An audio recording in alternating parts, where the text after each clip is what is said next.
One of the hottest new movements on Twitter is hashtag unfollow a man. Here's how it works. You find a man on your Twitter feed that just kind of maybe drives you nuts with bad opinions or something, and you just unfollow him. It's that simple. Jay tweeted, just unfollowing a bunch of men, finally. Hashtag unfollow a man.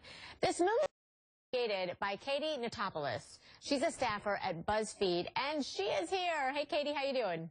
Great. Thank you for having me. Good. Of course. What made you decide that this was something you had to do?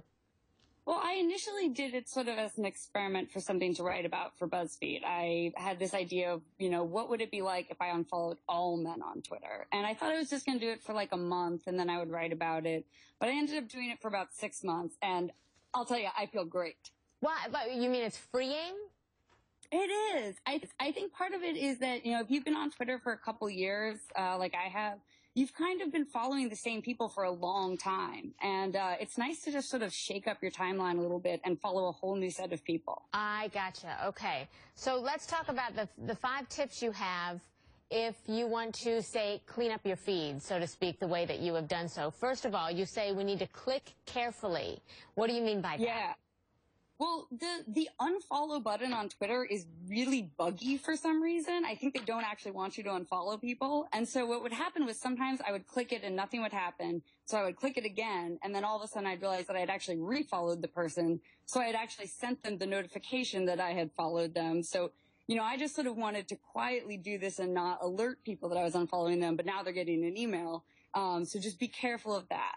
Right, yeah, because I read that it took you 3 hours to unfollow 361 men, and that's a long time. It weirdly takes a really long time. Wow, okay, so if you're going to do this, you got to be committed to it. Secondly, make a list of your unfollowed men. Why do we want to do that? Yeah. Well, I figured that maybe I would want to go back to them and refollow them sometime in the future. But I wanted to remember who they were because I figured, well, if I just unfollow them, I won't remember who all these people were. And also I used the list. I kept it private so that, other people can't see it. But sometimes I use it and I put it in a column and so I can look at them and I can check in on them and see what's going on. Good thinking. Okay. The third one, it says use judgment when determining who's a man. Now, right. On one hand, it sounds funny. On the other hand, to men, it probably sounds offensive. But explain to us what you mean by this.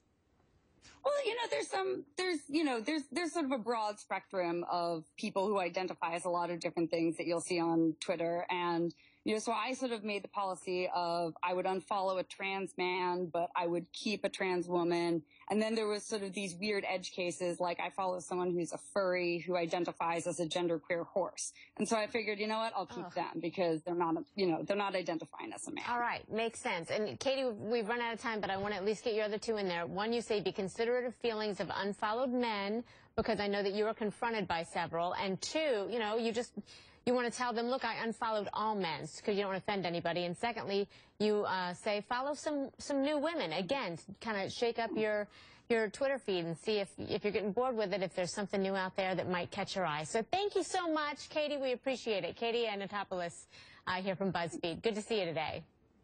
Thank you. Sure.